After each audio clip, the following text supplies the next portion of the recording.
जिसको अभिषेक उपाध्याय ब्रेक कर रहे हैं, क्योंकि अभिषेक वहां पर थे और इनके हाई प्रोफाइल सोर्सेज और ज्यादा जानकारी दे रहे हैं। लेकिन कीव के कमांड सेंटर्स पर रूसी हमले की धमकी, बड़ी खबर, इस वक्त की बड़ी खबर।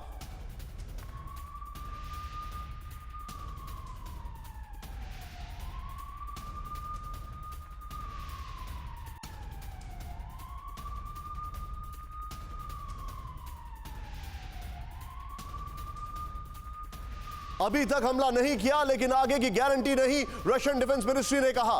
मॉस्को की ज़ेलेंस्की को डायरेक्ट धमकी है, रशियन फेडरेशन पर यूक्रेन के हमले का जवाब कीव पर हमले से दिया जाएगा। रशियन डिफेंस मिनिस्ट्री के प्रवक्ता की यह सीधे धमकी है, ये सीधे धमकी। एक बार फुल फ्रेम पे राहुल फिर से पूरी ब्रेकिंग दिखाएं। ये इस वक्त की बहुत बड़ी खबर, कीव के कमांड सेंटर्स पर रूसी हमले की धमकी।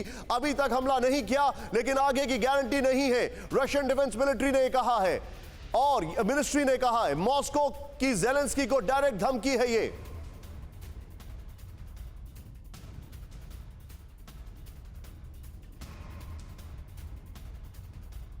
सीधे चलूंगा अभिषेक उपाध्याय के पास, मेरे सहयोगी मेरे साथ है। अभिषेक, आप कीव में थे, ये तो बहुत बड़ी धमकी दे दी गई है। इस धमकी का मतलब एकदम साफ है कि अब कीव में टारगेट पर अटैक होंगे और रूस कह रहा है अभी तक हमने नहीं किया।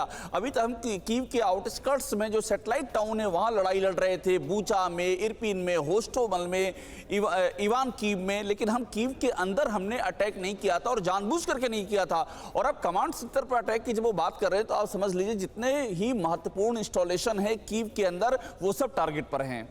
आप जो बता रहे हैं कि हमला कब तक हो सकता है, ये भी कुछ इंफॉर्मेशन है अभिषेक? देखिए, ये जो वो बात कह रहे हैं वो प्रोवोकेशन के ऊपर है। वो कह रहे हैं कि अब अगर एक भी अटैक हुआ या एक भी प्रोवोकेशन हुआ तो हम सीधा टारगेट करेंगे। और इसका मतलब क्लियर है कि टारगेट लॉक है उनका। वो एकदम से उन्होंने ये लॉक कर लिया है कि कहां कहां अटैक करना है। और अभी एक चेतावनी है और हो सकता है किसी भी एक चाहे प्रोवोकेशन पर चाहे फॉल्स फ्लैग ऑपरेशन पर यह चेतावनी रियलिटी में तब्दील हो। मैं सीधे लेके चलूंगा, हमारे खास मेहमान इस वक्त हमारे साथ जुड़ चुके हैं। सभी मेहमानों को दिखाएं, क्विक रिएक्शन उनसे लेना चाहूंगा। मेरे साथ जनरल सुधाकर जुड़ चुके हैं। सर, आपका स्वागत है, thank you very much, such an honour to have you. मेरे साथ जॉर्जिया में सर्व कर चुके, कई कंट्रीज में सर्व किया है लेकिन जॉर्जिया का रेलेवेंस ज्यादा है आज। मेरे साथ आंचल मल्होत्रा एम्बेसडर सर हैं, सर आपका स्वागत है। मेरे साथ पहली बार कॉमोडोर जीजे सिंह सर हैं, सर आपसे बहुत कुछ पूछना है रशिया की वॉरशिप को जाने के बाद। आशीष इस वक्त हमारे साथ हैं, आशीष से भी हम बातचीत करेंगे, लेकिन सबसे पहले मेरा एक क्विक रिएक्शन। सुधाकर सर, क्या ये समझा जाए कि Kyiv is the next target? और ये हम इग्नोर नहीं कर सकते हैं, रशिया अभी तक टारगेट नहीं कर रहा है, ये फैक्ट है। When they want they can do it. Nishant, सबसे पहले मैं तहे दिल से आपको धन्यवाद देता हूं, फिर से आपने मेरे को इनवाइट किया, इसके लिए आभारी हूं। और साथ ही को पैनलिस्ट और व्यूअर्स को मैं शुभकामनाएं और बधाई। जो सवाल आपने पूछे हैं तो इसका जवाब मैं इतना ही कहूंगा कि ये जो लड़ाई है आज 50th डे में आ चुका है। एस्केलेटरी मैट्रिक्स काफ़ी हद तक उन्होंने अप्लाई किए हैं, हाइब्रिड वॉरफेयर से लेके कन्वेंशनल वॉरफेयर, और उसके बाद जगह जगह समय समय पे उन्होंने इंटेंसिटी लड़ाई की बढ़ाए हैं और कम भी किए हैं। आम नागरिक को या आम व्यूअर को एक ये दिखता है कि लड़ाई जैसे बहुत स्लो रफ्तार में चल रहा है।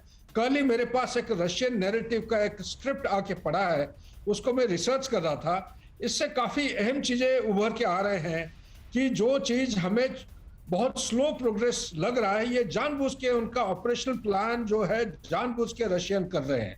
बाकी जो नरसंहार और ये जो सारे एलिगेशंस डाल रहे हैं ये बिल्कुल ही गलत है। अभी कीव को उन्होंने कुछ दिन पहले अबैंडन करके ईस्ट और साउथ की तरह रीडिप्लॉय हुए थे, लेकिन क्योंकि उनका पॉलिटिकल और मिलिट्री ऑब्जेक्टिव अभी तक हासिल नहीं हुआ है तो मजबूरन उनके पास कोई रास्ता नहीं है, बल्कि कीव के जो प्रॉक्सिमिटी टारगेट्स हैं और टाउन के बराबर काफी करीब करीब जगह को वो कैप्चर करने के लिए मजबूर हो रहे हैं। इसीलिए लड़ाई का मोड़ एक नए रंग और रूप के साथ वापस आ रहा है। बैक टू यू निशा। फिक्र आपकी, सोमवार से शुक्रवार रात 9 बजे सिर्फ TV9 भारतवर्ष पर।